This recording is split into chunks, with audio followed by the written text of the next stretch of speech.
बल्कि अभी आपने कहा कि हर लंबे बंदे को कमर का दर्द होता है, कि हर सेहतमंद बंदे को जिसका वज़न ज़्यादा होता है तो उसको भी कमर की दर्द बहुत होती है। और ये दर्द एक ऐसी शदीद पेन है, मैं आज भी एक अपने डॉक्टर साहब दोस्त से मेरी फ़ोन पे बात हुई, उनको वज़ू करते-करते जब उन्होंने टाँग उठा के सिंक में रखी है, तो उनको ऐसा कमर का खिंचाव हुआ कि उनको उठा के बेचारों को लिटा के बेड पे लिटाया, उस दिन से लेके आज तक वो बेड के ऊपर हैं। ऐसा स्पैज़म और ऐसा खिंचाव पैदा होता है कमर का कि बंदे को हिलने नहीं देता। इसीलिए इसको अर्कोनिसा या सियाटिका कहते हैं। अब होता ये है कि जब ये कमर में खिंचाव होता है तो बंदा चलने फिरने के, काम करने के काबिल भी नहीं रहता। और आपका सवाल ये क्यों हो रहा है? 2 हुँ। वजह से हो रहा है। एक तो हमारी एक्सरसाइज़ कोई नहीं है, वॉक कोई नहीं है, हमारी बॉडी में ताकत ही नहीं है इस किसी किस्म के स्ट्रेस बर्दाश्त करने की। नंबर 2, हमारे पोस्चर्स ठीक नहीं हैं। अब ये देखें, वो लोग जो कंप्यूटर पे काम कर रहे हैं, वो लोग जो लैपटॉप पे काम कर रहे हैं, जो मोबाइल फ़ोन इस्तेमाल कर रहे हैं, वो उनमें से किसी बंदे का भी अपने बैठने का पोस्चर ठीक नहीं है, जिसकी वजह से दर्दें बिल्कुल जो है ना वो आसान हो जाती हैं। सर एक बात भी, आप लोग जैसे कहते हैं ना कमर को सीधा करके बैठो, आपके आते ही मैं कमर को सीधा करके ऐसे बैठ गई हूँ।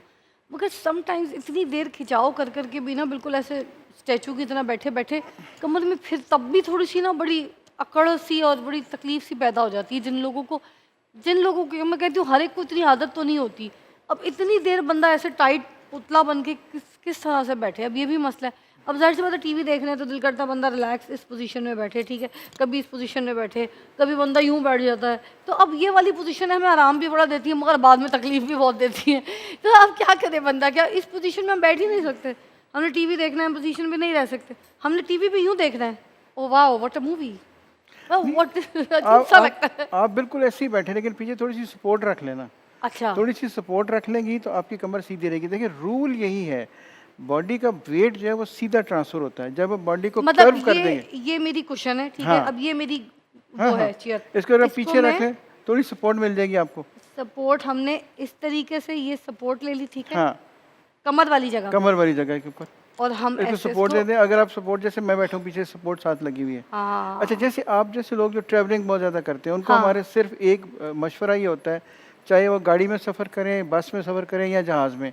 जहाज़ में सफ़र करें तो ख़ास तौर के ऊपर आपको विंडो वाली सीट नहीं लेनी चाहिए। अच्छा, विंडो वाली सीट नहीं लेनी चाहिए, ख़ास तौर पे लंबे सफ़र में, क्योंकि उस सीट से आप निकल नहीं सकते। साइड हाँ, वाली सीटें, इसको आइल कहते हैं, वहाँ से निकलें, उठें, आध घंटे बाद एक चक्कर लगाएँ, आके बैठ जाएँ, कुछ नहीं होगा।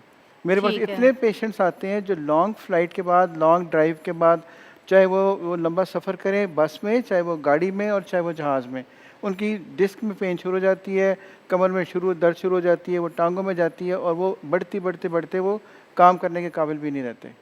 अच्छा सर, अब ये जो मसल पेन होती है, कमर में जो पट्टे हैं उसमें खिंचाव हो जाता है और उस जगह पे ना दर्दें निकल आती हैं।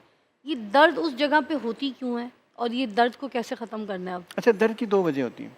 एक चीज़ मेन होता है ये कि जब मसल स्पैज़म में, खिंचाव में चले जाएँगे, जैसे प्लेयर्स को नहीं आप देखते कि खेलते-खेलते एकदम अपनी टाँग पकड़ के एक बंदा हुँ, लेट जाता है और उसके बाद 2 बंदे आते हैं, उसको स्प्रे करते हैं, फिर वो इस काबिल होता है चलने के, या उसको उठा के बाहर लेके जाते हैं स्ट्रेचर हुँ, में डाल के।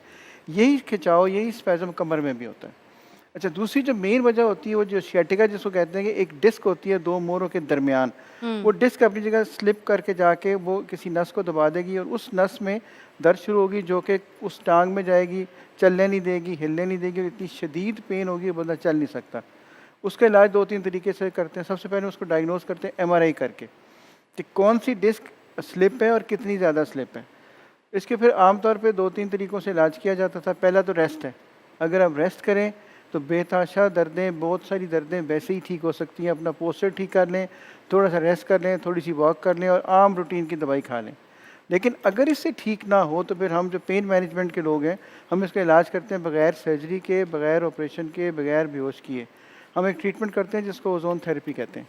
उसमें हम ये न्यूक्लियोप्लास्टी उस प्रोसीजर का नाम है। हम एक सुई से, एक नीडल से उस डिस्क के अंदर वो ओज़ोन लगाते हैं, उस डिस्क को थोड़ा-सा वो श्रिंक कर देती है। उससे वो जो कॉज़ ऑफ पेन है, एक बात याद रखिएगा, हमारा काम है दर्द की वजह को ठीक करना। अगर दर्द की वजह ठीक हो जाएगी तो दर्द खुद ब खुद ठीक हो जाएगी। सो हम पेन किलर लगाने पे और पेन वाले इंजेक्शन लगाने पे ज़्यादा बिलीव नहीं रखते। हमारी स्पेशलिटी हमें ये कहती है कि अब you find the cause of pain. अगर आपको पता चल गया कि इस दर्द की वजह ये है, आप उसको ट्रीट कर दें, दर्द खुद ठीक हो जाएगी। तो हम वही करते हैं, बगैर बेहोश किए, बगैर सुन्न किए, बगैर जो लंबा चौड़ा एडमिशन किए, 1 घंटे में आप आएँ, आधा घंटा रुके, 10 मिनट का प्रोसीजर कराएं, उसके बाद बेशक ड्राइव करके घर चले जाएं।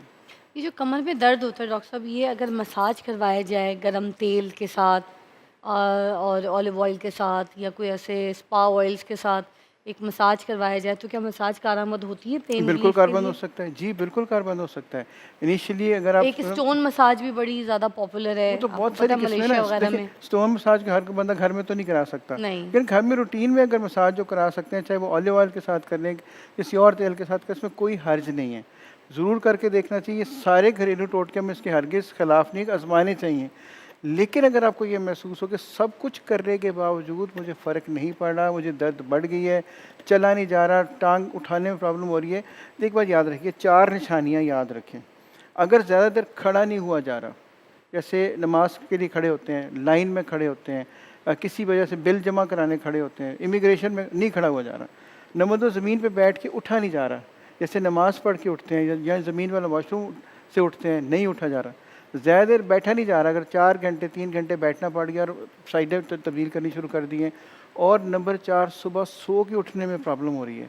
सुबह बंदा छलांग मार के उठ नहीं सकता, उसको अपना आप सेटल करने में टाइम लग रहा है। इसका मतलब है कि आपकी कमर में और आपकी डिस्क में कोई मसला मौजूद है, जिसको जल्द अज जल्द हल करना ज़रूरी है। नहीं तो फिर बंदा किसी ऐसे स्पैज़म में चला जाता है कि उससे चलना फिरना भी मुश्किल हो जाएगा। उससे 4 निशानियाँ कम अज़ कम याद रखें। सर अगर ये पेन बहुत सीवियर हो जाए तो इसका क्या जो है नुकसान हो सकता है इंसान को? प्लीज़ अभी ब्रेक के बाद हम हमें प्लीज़ सही से एलैबोरेट कीजिएगा, ठीक है?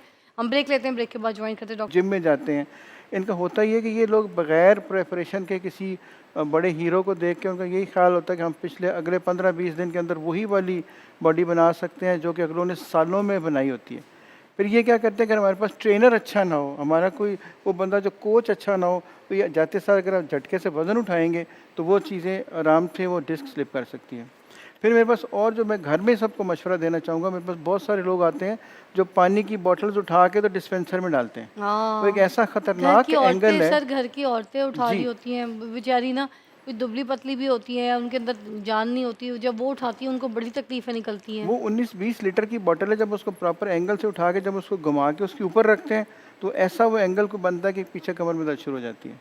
सो लिहाजा औरतों से, हमारी घर की जो बहनें बेटी हैं, उनसे मेरी दरख्वास्त ये है कि जब अपनी पेटियों को, सोफ़ों को, चीज़ों को धक्का मारें, को अपनी जगह सेट करने की कोशिश करें, तो उतना काम करें जितना वो कर सकती हैं। जो उनकी कैपेसिटी ज़्यादा हो तो बराए मेहरबानी इस पे ज़ोर ना लगाएँ, नहीं तो बाद में वो दर्दें शुरू हो जाएँ, बंदा अपने घर के रूटीन के काम करने के काबिल भी नहीं सर रहता। बच्चे की डिलीवरी के टाइम पे जो औरतें कमर के ऊपर एपिड्यूरल लगवाती हैं उनको भी कमर का दर्द बहुत ज़्यादा पेन करता है और वो सारी ज़िंदगी साथ चलता है। अब मुझे पता नहीं, पहले पहले तो ज़माने में होता था ना, वो मोटी सिरिंज के साथ एपिड्यूरल लगता था। बहुत बारीक सिरिंज वाला तो मेरे ख़्याल से अब आया है। तो पहले जिन औरतों ने लगवाए हैं उनके साथ ये शिकायत है, मेरी बहुत सी दोस्तें हैं, फैमिली में ऐसे लोग हैं जो अभी तक ये शिकायत करते हैं कि यार एपिड्यूरल लगवाया था, उसके बाद से दर्द है, उससे पहले कमर में कोई दर्द नहीं था। और सेम एपिड्यूरल वाली जगह की वजह से उनको पूरी कमर में दर्द रहता है। इसके बारे में भी आपके पास पेशेंट्स आते होंगे इसको लेके? जी, बिल्कुल इसका आते। क्या इलाज है? क्या इसकी ट्रीटमेंट है या बस ये अब लगवाया है तो सारी ज़िंदगी दर्द चलेगा? नहीं, नहीं, ज़रूरी नहीं है। कोई दर्द भी सारी ज़िंदगी नहीं चलना चाहिए। हम लोग ये करते हैं, जिनको एपिड्यूरल की पेन होती है, बेसिकली जिस जगह पे एपिड्यूरल लगता है, उसके इर्द-गिर्द जो मसल है वो स्पैज़म में चले जाते हैं। वो मसल में बाज़ औक़ात इंजरी हो जाती है, जिससे वो हील नहीं होता, तो पेन होती रहती है। हम ये कर सकते हैं कि हम उस जगह का अल्ट्रासाउंड करते हैं, उस जगह का, कमर के उस हिस्से का, और उसके ऊपर एक इंसुलिन की नीडल से लेके वहाँ पे जहाँ पे इनको इंजरी या सोज़िश होती है, वहाँ पे वो ओज़ोन लगा देते हैं। देखिए क्या ये लगा देते? ऑक्सीजन लगाते हैं, ओज़ोन लगाते हैं, ओज़ोन थेरेपी हम करते हैं। ये क्या उससे करती है, उससे क्या होता है? उससे क्या होता है कि जो सोज़िश है, वो बेहतर हो जाएगी, जो मसल की इंजरी है, वो बेहतर हो और जाएगी, दर्द? हीलिंग शुरू हो जाएगी, तो दर्द उसी वक़्त ठीक हो जाएगी ना। जब दर्द की कॉज़ उस सोज़िश है या वो ही इंजरी है, जब वो ठीक होगी, तो दर्द भी ठीक हो जाएगी। सर ये दूसरी पुरानी-पुरानी दर्द भी ठीक? पुरानी दर्दें बहुत बेहतर हो जाती हैं। देखें, इन सारी चीज़ों का नुकसान तो कोई नहीं है ना। एक जी। आपने ऑक्सीजन दी, इसका क्या नुकसान होगा? फ़ायदा तो हो सकता है। तो उसके अलावा थोड़े से मसाज से, थोड़ी-सी दवाइयों से दर्द बहुत बेहतर कर 100% ठीक ना भी हो तो खातून इस काबिल ज़रूर हो जाती है कि अपने घर के काम कर सकें, चल फिर सकें, और हर वक़्त की जो पेन है, अनईज़ीनेस है, वो नहीं रहती, पेन बेहतर हो जाती है। अच्छा। जी, बिल्कुल हो जाती है। सर कोई मैग्नीशियम की कमी और इस तरीके का भी कोई इलाज है कि जैसे अगर कोई दर्द है कमर में, कोई जोड़ों में, तो वो जो है इस तरह गोंद खाने से कुछ चीज़ें ठीक होती हैं? जैसे बड़े बुजुर्ग कहते हैं ना, गोंद खाओ, गोंद का तीरा, ये सब चीज़ें, और मखाने खाओ, ठीक है, फिर इंजीरी वगैरह खाओ, इस तरीके से भी कमर बड़ी कमर कस जो पंजीरी वगैरह में भी डलती है, इस तरह की चीज़ें खाने से, फिर ये मैग्नीशियम वाली चीज़ें खाने से, अगर ये खाई जाए तो क्या कमर में कोई ताकत आएगी? कोई कैल्शियम वाली चीज़ें? देखिए, मसल को काम करने के लिए मैग्नीशियम की, कैल्शियम की, विटामिन डी की, इन तमाम मिनरल्स की ज़रूरत है। हमारी ख़वातीन जो आमतौर पे सन में सूरज में नहीं जाती हैं, एक्सरसाइज जिनकी नहीं है, रेगुलर वॉक जिनकी नहीं है, डाइट जिनकी प्रॉपर नहीं है, खाना सोना प्रॉपर नहीं है, तो उनको अगर ये चीज़ें दे दी जाएँ उसमें कोई हर्ज नहीं है। तमाम चीज़ें आज़माई जा सकती हैं, तमाम ये पंजीरियाँ खाई जा सकती हैं, तमाम चीज़ें ली जा सकती हैं, लेकिन एक चीज़ का ध्यान रखना ज़रूरी है कि अगर आप ये सब कुछ करने के बावजूद आराम नहीं आ रहा, दर्द वर्स हो रही है, ज़्यादा काम ख़राब हो रहा है, दवाइयाँ असर नहीं कर रही, तो फिर वो मौका है जब आप किसी को दिखा लें। अपने घरेलू टोटके ज़रूर आज़माएँ, तेल ज़रूर लगाएँ, मसाज भी कर लें, ये सारी जो आपने चीज़ें बताई ये भी खा के देख लें। इन तमाम में कोई ना कोई हिकमत होगी तो हमारी इतने अरसे से चल रही है। हम इनके ख़िलाफ़ नहीं हैं। हम सिर्फ़ ये कहते हैं जब ये चीज़ें काम करना बंद कर दें तो फिर उनके ऊपर जमे ना रहें। फिर और सोचें कि अब आगे क्या किया जा सके ताकि वो नौबत जो बाद में माज़ूरी की शक्ल में या काम ना करने की शक्ल में बंदा किसी और काम के काबिल ना रहे,